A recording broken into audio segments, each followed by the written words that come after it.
Hello friends, आप लोगों की सबसे ज़्यादा डिमांड थी इस वीडियो की कि सर लॉ के आंसर्स किस तरीके से लिखने हैं। तो देखिए, लॉ के आंसर्स में कुछ नई चीज़ नहीं होती। एक नॉर्मल तरीके से आपको लॉ के आंसर्स लिखने होते हैं, लेकिन हाँ, कुछ बातों का हमें ध्यान रखना होता है जो मैं आपके साथ डिस्कस करूंगा एक एक करके। सबसे पहली चीज़, जब आप लॉ के आंसर्स लिख रहे हैं तो उस बच्चों के पूछते हैं कि सर क्या सेक्शन नंबर कोड करने ज़रूरी है, उसके बिना नंबर नहीं मिलेंगे। ऐसा कुछ भी नहीं है।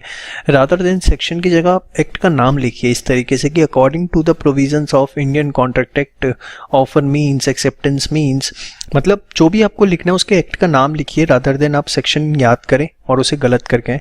क्योंकि होगा क्या, अगर आपने सेक्शन नंबर याद कर भी लिया सपोज और वहाँ पे आप गलत लिखा है तो आपने चाहे पूरा आंसर ठीक लिख रखा है, अगर आपका सेक्शन नंबर गलत है आपको 0 नंबर मिलेंगे। ये बात ध्यान रखना। तो गलती से भी सेक्शन नंबर 99.9% कॉन्फिडेंस भी श्योर हो तो भी मत लिखना अनटिल अनलेस वो 100% ना हो।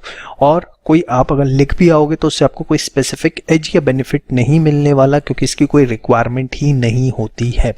तो पहली चीज, जब भी आप आंसर्स लिख रहे हैं तो आपको ऐसे लिखना है according to the provisions of जो भी एक्ट है।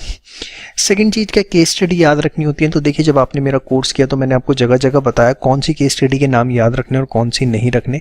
और अगर नहीं याद आता है वहाँ पे केस स्टडी का नाम या आपने नहीं याद करे तो बिल्कुल भी जरूरी नहीं है। आप एक सिंपल सी लाइन लिखिए, in the decided case law it was held, और जो भी उसके फैक्ट्स हैं आप वो लिख दीजिए, दैट्स इट। और कुछ आपने नाम वाम नहीं याद करा या आपने इंपॉर्टेंट केस स्टडीज का भी नाम याद नहीं करा, वहाँ पे ऑन द स्पॉट याद करके गए, भूल गए, आपको सिंपल सी एक लाइन लिखनी है, in the decided case law it was held, और जो भी फैक्ट हैं सीधे वो लिख दीजिए, कोई आपका नंबर नहीं कटेगा। पॉइंट नंबर 3, आप लॉ के अंदर कोशिश करिए कि टेक्निकल वर्ड्स यूज हो rather than the general word. जैसे कुछ एग्जांपल मैंने समझाने के लिए लिए हैं यहाँ पर। जैसे आपको लिखना है अमाउंट, पैसों की कोई बात लिखनी है तो अमाउंट की जगह कोशिश करिए कंसिडरेशन लिखा जाए। देखिए, ये वो चीज़ें जो हमें पता होती हैं, कुछ नई चीज़ें याद नहीं करनी, लेकिन हम लिखते हुए इन बातों का ध्यान नहीं रखते। आपको लिखना है डिसाइडेड तो उसकी जगह बेटर है आप एग्रीड लिखिए। परमिशन लिखना है तो उसकी जगह बेटर है कंसेंट ऑब्टेन्ड लिखिए। ऑर्गेनाइजेशन लिखना है उसकी जगह बेटर है एंटिटी या फर्म लिखिए। टोल्ड लिखना है तो लिखिए ऑफर्ड या एक्सेप्टेड। चेंजेस लिखना है तो आप लिखिए ऑल्ट्रेशन, या विल लिखना है तो उसकी जगह शेल या मे।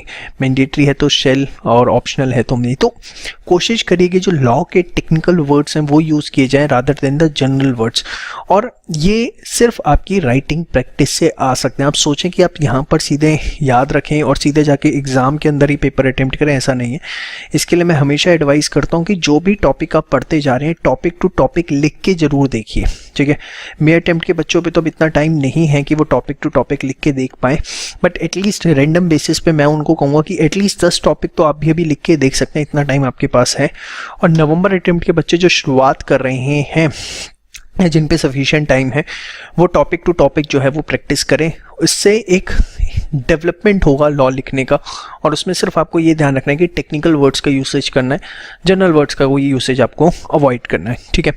इसके बाद सबसे चौथी चीज़, लॉ के अंदर टू द पॉइंट आंसर बच्चे लिखने की कोशिश करते हैं कि एकदम पॉइंट पे हिट मारते हैं। सपोज एक छोटा सा एग्जांपल देता हूँ कि acceptance can not be before the offer. Acceptance offer से पहले नहीं हो सकती। ये पॉइंट आप बहुत कॉमनली पढ़ते हैं। तो सपोज इस पर कोई केस स्टडी आ गई, आप उसका आंसर लिख रहे हैं, कुछ भी आप लिख रहे हैं तो आप सीधे लिख देते हैं according to the provisions of Indian contract act acceptance can not be before the offer, therefore इसका आंसर ये या ये होगा। ठीक है, वो गलत नहीं है, लेकिन कोशिश करिए कि डिटेल्ड आंसर लिखा जाए। कि जब आप एक्सेप्टेंस ऑफर की बात ही कर रहे हैं तो एक्सेप्टेंस की डेफिनेशन, ऑफर की डेफिनेशन आप उसके अंदर लिखें कि ऑफर होता क्या है, एक्सेप्टेंस क्या हो। लेकिन ये बात ध्यान रखिएगा, टाइम एबिलिटी को ध्यान रखना है। Let us take an example, आपका 100 मार्क्स का पेपर है, टोटल आपके पास 180 मिनट्स हैं। तो आप एक टारगेट लेके चलिए कि जितने नंबर का क्वेश्चन है उसको 1.5 से मल्टीप्लाई कर दीजिए। Let us take an example, 6 marks का क्वेश्चन है तो आपके पास मैक्सिमम 9 मिनट्स हैं जिसमें आपको उसका आंसर लिखना है, ठीक है। और कोशिश करना है डिटेल्ड आंसर, ये नहीं कि एकदम टू द पॉइंट ही हिट मारे, ठीक है। उसके अंदर जो भी लॉ से रिलेटेड डेफिनेशंस या प्रोविजंस ऊपर नीचे यूज हो सकते हैं, दिल खोल के लिखने की कोशिश करिए। मेरा कहने का मकसद ये है, लेकिन टाइम अवेलेबिलिटी को ध्यान में रखते हुए। इतना भी मत दिल खोल देना कि पता लगे सिर्फ 100 की जगह आपका 50 का ही पेपर हुआ। थोड़ा सा एकदम टू द पॉइंट की जगह, जैसे मैंने अभी बताया ना, acceptance can not be before the offer, तो आप इसमें एक्सेप्टेंस ऑफर की डेफिनेशन लिख देंगे अगर, तो इसमें कोई आपका टाइम वेस्ट नहीं होने वाला। लेकिन ये टाइम एबिलिटी इसमें आपको ध्यान रखनी है। प्लीज़ मेरी इस बात को किसी भी तरीके से नेगेटिव सेंस में मत समझिए कि डिटेल्ड आंसर नहीं लिखेंगे तो मार्क्स नहीं मिलेंगे या लाइक दैट, ऐसा कुछ नहीं। मैं कह रहा हूँ कि सिर्फ कोशिश करिए प्रोविजंस जब आप लिखते हैं एकदम स्पेसिफिक ना लिखें, थोड़ा सा उसे प्लस माइनस उसके अंदर जो चीज़ें यूज़ हो रही हैं, बैकग्राउंड जो है वो थोड़ा सा उसे यूज़ करें, बट टाइमेबिलिटी पूरी उसमें आपको ध्यान रखनी है। और कैसे, वो मैंने आपको बताया। फिर बात आती है कि सर केस स्टडीज़ का जब हम आंसर लिख रहे हैं तो किस तरीके से लिखें। देखिए केस स्टडीज़ के जब आप आंसर लिख रहे हैं तो 5 पॉइंट्स उसमें ध्यान रखिए। सबसे पहली चीज़, क्या जो भी एक्ट है उसका आपने उसमें जो रेलिवेंट प्रोविज़न है वो मेंशन किया है।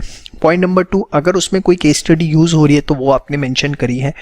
पॉइंट नंबर 3, जो भी आपके पास क्वेश्चन में फैक्ट गिवन है वो एज इट इज़ आपने आंसर्स में लिखे हैं या नहीं।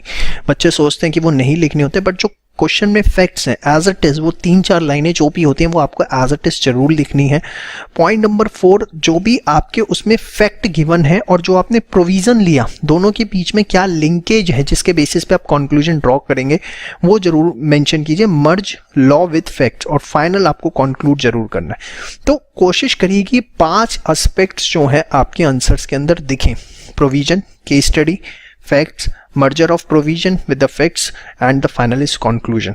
तो जनरली होता क्या है, अगर आप सबके लिए एक एक छोटा छोटा पैराग्राफ भी बनाते हैं तो मिनिमम 4 पैराग्राफ्स तो बनेंगे ही, 1 2 3 4, और अगर केस स्टडी भी हुई उससे रिलेटेड तो 5 पैराग्राफ्स आपके बन जाएंगे। ठीक है, तो इस तरीके से हमें एक केस स्टडी का आंसर प्रेजेंट करना होता है।